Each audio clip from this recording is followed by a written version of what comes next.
চিচিঙ্গা বটি রান্না করার জন্য আমি কালো জিরা শুকনো লঙ্কা ফোড়ন দিয়ে দিচ্ছি। একটা বড় সাইজের পেঁয়াজ কুচিয়ে দিচ্ছি। পেঁয়াজটা যখন ভালোভাবে ভাজা হয়ে গেছে কেটে রাখা চিচিঙ্গাগুলো দিয়ে দিচ্ছি। সঙ্গে 1 চামচ নুন দিয়ে দিচ্ছি। এবার ঢেকে ঢেকে ভাজবো। জলটা অনেকটাই টেনে গেছে, দিয়ে দিচ্ছি আর 1/2 চামচ নুন, সাথে দিয়ে দিচ্ছি হলুদ গুঁড়ো,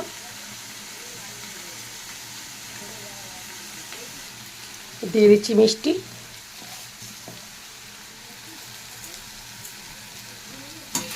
ভালো করে নাড়াচাড়া দিয়ে নিচ্ছি। চিচিঙ্গাটা হয়ে গেছে, আমি নামিয়ে দিচ্ছি। এই কড়াইতেই তেল দিয়ে দিচ্ছি, 2টো ডিম করব বলে।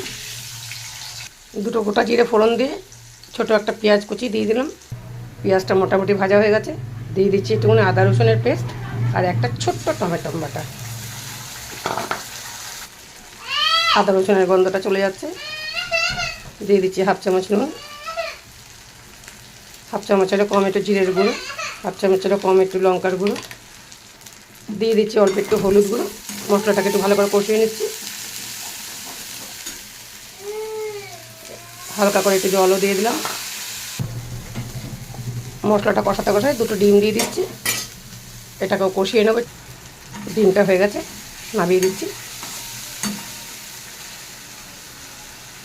এই তো চিচিঙ্গা বটি আর একটু ডিমের ঝাল। যদি এই রান্না দেখে ভালো লাগে তাহলে একটা লাইক কমেন্ট শেয়ার করে দেবেন। ধন্যবাদ।